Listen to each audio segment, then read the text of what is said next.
subscribe to my channel and also press this bell icon.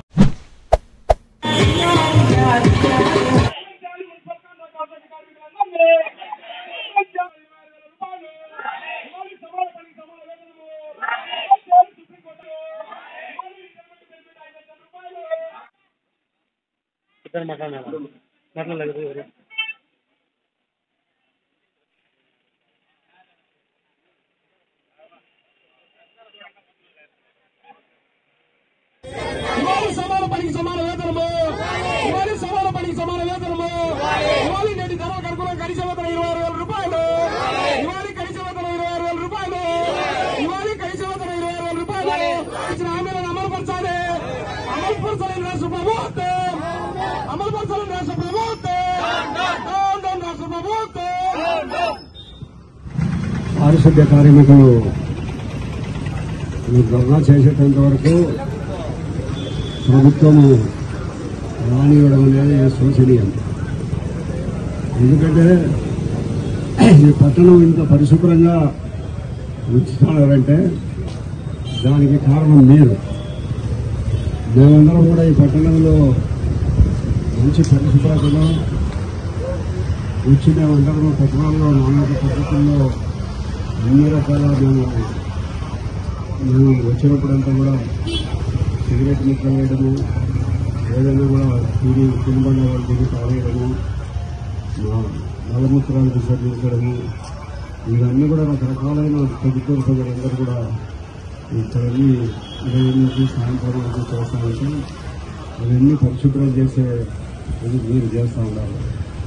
మరి ఇవన్నీ ఇక్కడున్న మేమందరం చేసేదానికి ఎవరు ఒప్పుకోం.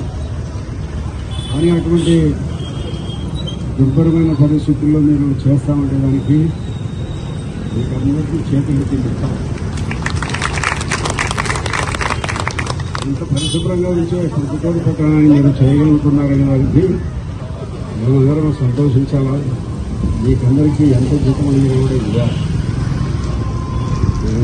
రోజు వస్తా అంటే చూస్తా అంటే మీరు కొత్తలో ఉండబడినకి కాకి యూనిఫామ్ వేసుకొని అదంతా ఏదో అపరిశుభ్రమైన అన్నీ కూడా తొట్టల్లో వేసి అవన్నీ ఎత్తుకొని లారీలలో వేస్తూ ఉంటా ఉంటే ఎవరు కూడా చూసే వాళ్ళందరూ దూరంగా పోతానే ఉంటారు తప్ప అపరిశుభ్రతమైన వస్తువులు ఎవరు ప్యాకేజీని దగ్గరికి రాదు. అంతటి పరిస్థితుల్లో మీరందరూ పనిచేస్తూ ఉన్నారంటే దేవుడు రాబోయే పరిస్థితుల్లో మీకు మంచి జన్మ ఇస్తాడని నా పరిపూర్ణ నమ్మకం. ఎందుకంటే అందరూ అసహించుకుంటుంటారు చాలా వరకు. ఎందుకంటే వాళ్ళు ఏదో ఫ్యాడ్ ఉంటారు, వాళ్ళు అపరిశుభ్రంగా ఉంటారు. అవన్నీ కూడా మేమందరం ఇట్లా రోడ్ల మీద తిరిగే వాళ్ళు కానీ వీళ్ళందరూ అవన్నీ కూడా దూరంగా ఉండేదని పక్కకు పోతుంటారు.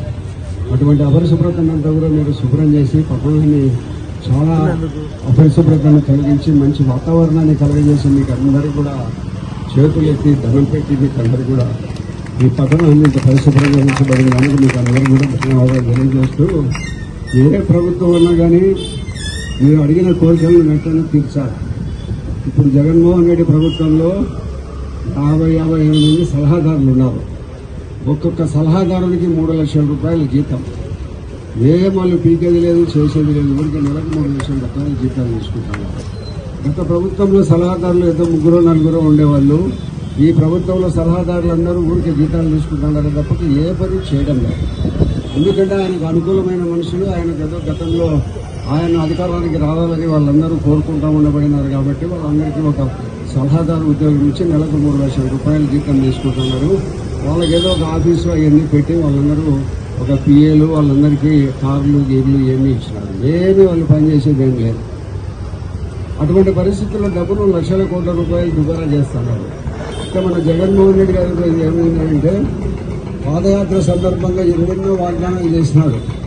ఆయన చేసిన వాగ్దానాలు ఒక్కటి కూడా ఈరోజు నెరవేర్చాలని అనుకోవడంలో ఆయనకుండబడి ఒక పెద్ద అలవాటు ఏంటంటే ఒక అమీరుతో పోయినోటికి పిల్ల పెత్తనం పోయినారంట.